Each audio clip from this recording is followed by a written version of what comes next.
अचानक से बोले कि पवन सिंह के लोग चले गए खेसारी लाल यादव की टीम में। ठीक, अब थोड़ा सा उनका वक्त जो है अब कहीं उनका सही पारा पड़ा है। थोड़े आकर तो बहुत कुछ रखे बा टीम का करवा वो उठाई डाल दी।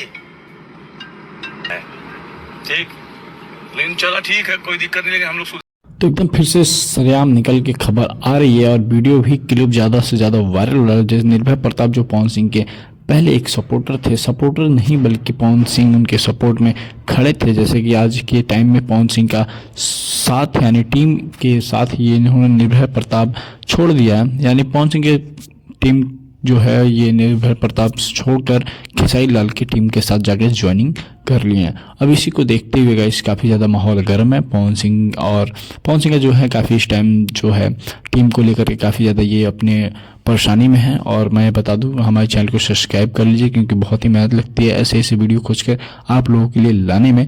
और देखना ये है कि निर्भय प्रताप क्या फिर से कोई एक्शन लेते हैं या नहीं लेते हैं, पवन सिंह का क्या